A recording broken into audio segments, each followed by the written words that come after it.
আকামুস সালাহ, যদি তোমরা 5 ওয়াক্ত সালাত পড়তে পারো, এই বিজনেসটা আমি আল্লাহ রাব্বুল আলামিনের সাথে কন্টিনিউ রাখতে পারো, আমি আল্লাহ রাব্বুল আলামিন তোমাদেরকে জান্নাতে পাড়ি দিয়ে দিব। নবী আলাইহিস সালাতু ওয়াস সালাম হাদিসের ভিতরে বলেছেন, মান বানা লিল্লাহি মাসজিদান বানাল্লাহু লাহু বাইতান ফিল জান্নাহ, যদি কোনো ব্যক্তি দুনিয়ার বুকে মসজিদ নির্মাণ করে, আল্লাহ রাব্বুল আলামিন জান্নাতে তার জন্য একটা বাড়ি বানাইবেন। বলুন সুবহানাল্লাহ। আল্লাহ রাব্বুল আলামিন ওয়া আকামুস সালাহ বলছে, নামাজ যদি তোমরা পড়তে পারো, এই ব্যবসাটা যদি আমি আল্লাহর সাথে কন্টিনিউ রাখতে পারো, আমি আল্লাহ রাব্বুল আলামিন তোমাদেরকে এই ব্যবসায় যে লাভ হবে, এখানে কোনো লস নাই, এখানে শুধু লাভ আর লাভ আর লাভ। কারণ আপনি 2 রাকাত নামাজ পড়বেন, আল্লাহর দরবারে যদি কবুল হয়ে যায়, আপনি আমার জন্য জান্নাত সামনে। আর যদি নামাজ না পড়াইয়া দাবি করি মুসলমান, নামাজ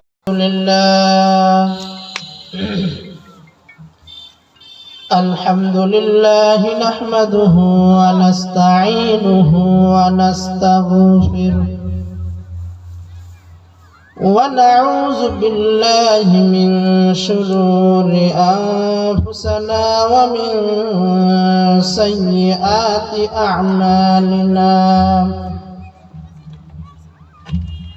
من يهدي الله فلا مضل له ومن يضله فلا هادي له. ونشهد أن لا إله إلا الله وحده لا شريك له. ونشهد أن سيدنا وسندنا وحبيب قلوبنا وأولانا ومولانا محمد أرسله بالحق إلى الخلق بشيرا ونذيرا وداعيا إلى الله بإذنه وسراجا وقمرا منيرا.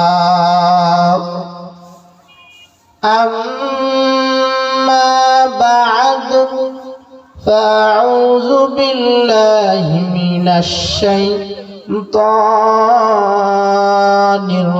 الرجيم. بسم الله الرحمن الرحيم. إن الذين يتلون كتاب الله وأقاموا الصلاة وأنفقوا مما رزقناهم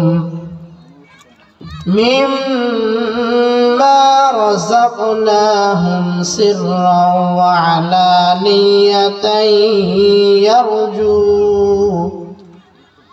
يرجون تجارة لن تبور إلى الآخر الآية. صدق الله العظيم.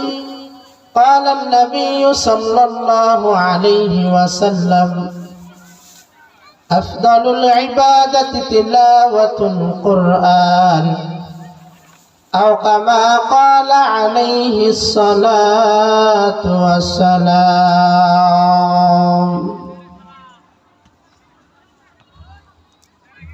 الحمد لله. সমস্ত প্রশংসা ও তারিফ সেই মহান রব্বুল আলামিনের জন্য, যে আল্লাহ রব্বুল ইজ্জাত দয়া করে, মায়া করে, মেহেরবানি করে আমাদেরকে হায়াত নামক দৌলত দিয়ে বেঁচে রেখে আল্লাহ সুবহানাহু ওয়া তাআলা আমাদেরকে এই জান্নাতের বাগানে আসার মতন বসার মতন তৌফিক দান করেছেন। এজন্য সকলেই আমরা অন্তরস্থল থেকে শুকরিয়া আদায় করি, সকলে বলি আলহামদুলিল্লাহ। সৈয়দুল মুরসালিন আহমদ মুস্তাফা সরকারে দো আলম শাফিউল মুসলিমিন রাসূল আকরাম সাল্লাল্লাহু আলাইহি ওয়াসাল্লামের উপর ছোট্ট একটা দরুদ পড়ি, সকলে বলি সাল্লাল্লাহু আলাইহি ওয়াসাল্লাম। সম্মানিত উপস্থিতি,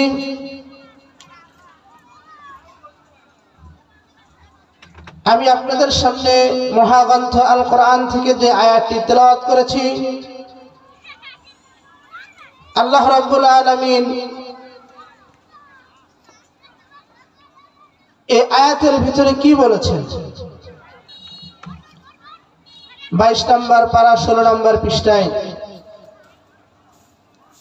শেষের লাইন। এখানে আল্লাহ রাব্বুল আলামিন বলতেছেন, ইন্নাল্লাযীনা আমানু ইন্নাল্লাযীনা ইয়াতলুনাল কিতাবাল্লাহ,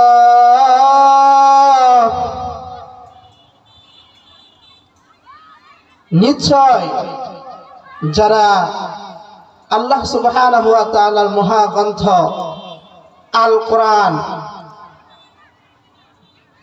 তেলাওয়াত করবেন, ওয়া আকামুস সালাত, এবং যারা সালাত কায়েম করবেন, ওয়া আনফাকু মিম্মা রাযাকনাহুম সিররান ওয়া আলানিয়াহ, এবং বলতেছেন যে আমি তোমাদেরকে যে ধন সম্পদ দিয়েছি এখান থেকে আমি আল্লাহ রাব্বুল আলামিনের রাস্তায় গোপনে অথবা প্রকাশ্যে দান করো। ওয়া আলানিয়াতাই ইয়ারজুনা তিজারাতান লান তাবুর, তোমরা যদি এই তিনটা ব্যবসা আমি আল্লাহ রাব্বুল আলামিনের সাথে করতে পারো, এই তিনটা ব্যবসা করতে পারলে এই তিনটা ব্যবসায় কোনো লস নাই। কি নাই? লস নাই। তা আল্লাহ রাব্বুল আলামিন বলতেছেন, হে বান্দা, আমি তোমাদেরকে দুনিয়াতে পাঠাইছি, দুনিয়া অনেক ধরনের ব্যবসা আছে। যেমন কেউ মোনাহারির দোকানের ব্যবসা করেন, কেউ তরি তরকারির ব্যবসা করেন, কেউ প্যান্ডেল মাইক এগুলোর ব্যবসা করেন। এগুলো ব্যবসা লাভ লস আছে না নাই? অবশ্যই লাভ লস আছে। আর আল্লাহ রাব্বুল আলামিন আমাদের বান্দাদেরকে যে তিনটা ব্যবসার কথা বলেছেন, এই তিনটা ব্যবসায় যদি আমরা পদার্পণ করি, এই তিনটা ব্যবসায় যদি আমরা লেগে যাই, আল্লাহ সুবহানাহু ওয়া তাআলা বলতেছেন এই তিনটা ব্যবসা করলে এই তিনটা ব্যবসায় কোনো লস নাই। বলুন সুবহানাল্লাহ। তিনটা ব্যবসার ভিতরে 1 নাম্বার ব্যবসা কালামুল্লাহ শরীফ তেলাওয়াত করা। আমি আপনি যদি কালামুল্লাহ শরীফ তেলাওয়াত করি আল্লাহকে রাজি আর খুশি করার জন্য, এই ব্যবসাকে যদি রানিং রাখি, তাহলে আল্লাহ রাব্বুল আলামিন বলতেছেন এই ব্যবসা যদি তুমি রানিং রাখো, এই ব্যবসা যদি তুমি করতে করতে দুনিয়ার মায়া ত্যাগ করে তুমি কবর নামক বাড়িতে যাও, আমি আল্লাহ রাব্বুল আলামিন তোমাকে জান্নাত নামক বাড়ি দিয়ে দেব। বলুন সুবহানাল্লাহ। এই কথাটা বলার পরে একটা ওয়াকিয়া মনে পড়ে গেল। ছোট্ট একটা বাচ্চা, 12 বছরের বাচ্চা, হাফেজ আবুল বারকা, তিনি কোরআনকে নিজের ভিতরে সেভ করেছেন।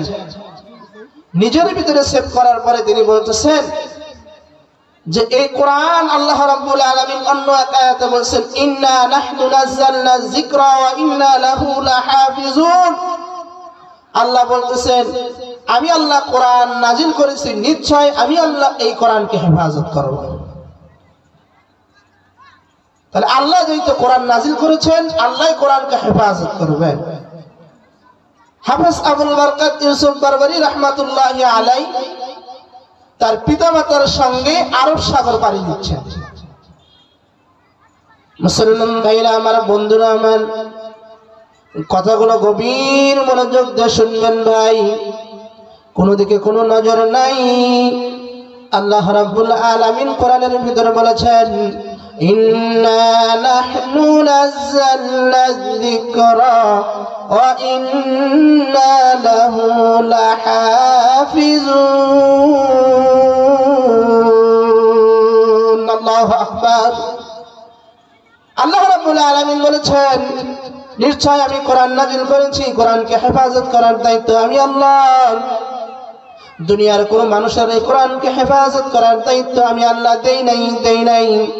আমি নিজেই এই কোরআনকে হেফাজত করার জন্য আমি নিজেই দায়িত্বটা নিয়ে নিয়েছি। মুসলমান ভাইরা আমার, আল্লাহ রাব্বুল আলামিন এই কথা বলার পর এইদিকে আরব সাগরের ভিতরে হাফেজ আবুল বারকাত ইউসুফ বারবারি রাহমাতুল্লাহি আলাইহি পানিবাহী জাহাজটা ডুবে যায়। ডুবে যাওয়ার পরে ডাকতে বলেন, আল্লাহ, আপনি তো বলে দিয়েছেন যে কোরআনকে হেফাজত আপনি আল্লাহ নিজেই করবেন। ওগো মালিক, যেহেতু আমার সিনার ভিতরে আল কোরআন আছে, আমি কোরআনকে সেভ করেছি, হেফাজত করেছি, সংরক্ষিত করেছি। আল্লাহ, ও মাওলা, কোরআন যেহেতু আমার ভিতরে আছে রে আল্লাহ, ও আল্লাহ, তুমি তো কোরআনকে হেফাজত করবা, তুমি ওয়াদা দিয়েছো। যেহেতু কোরআন আমার ভিতরে আছে, তুমি আমাকে কেমনে কিভাবে হেফাজত করবা? তুমি আল্লাহর ব্যাপার, আমি বান্দার কোনো ব্যাপার না।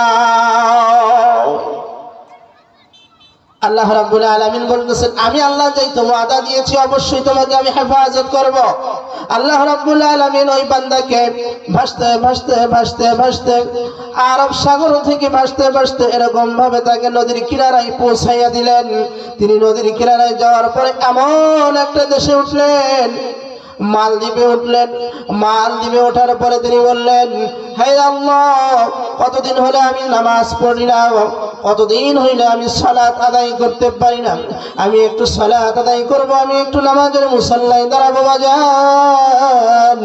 এই কথা যখন তিনি মনে মনে এরকম ভাবে স্থাপন করে নিলেন, মুসলমান গভীর মনোযোগ দিয়ে শুনবেন, দেখবেন চোখ থেকে দুইটা ফোঁটা পানি জমিনে পড়ে যাবে বাজান।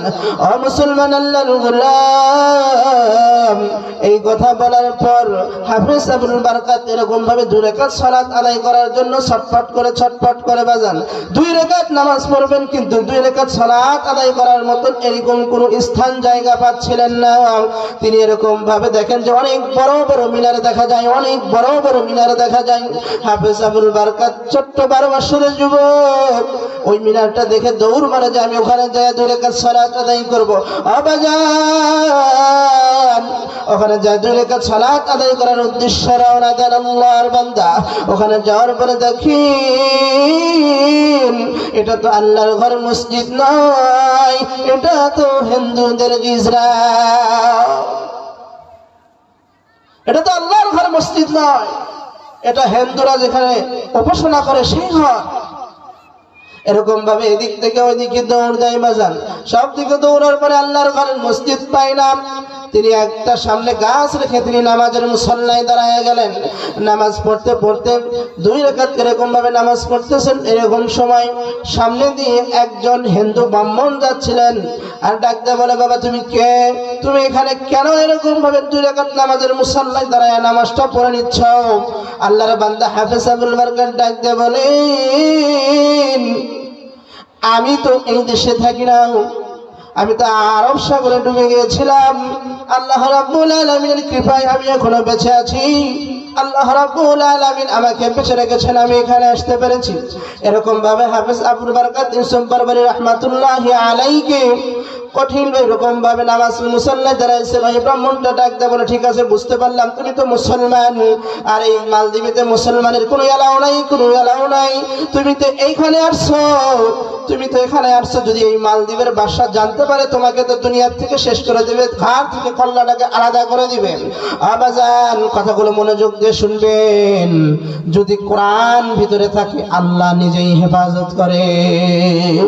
হাফেজ আবুল বারকাত এরকম ভাবে অনেক সম্মুখীন পারি হওয়ার পর একটা সময় এক হিন্দু মায়ের বাড়িতে তার বিশ্রাম হয়ে যায়, তার থাকার জায়গা হয়ে যায়।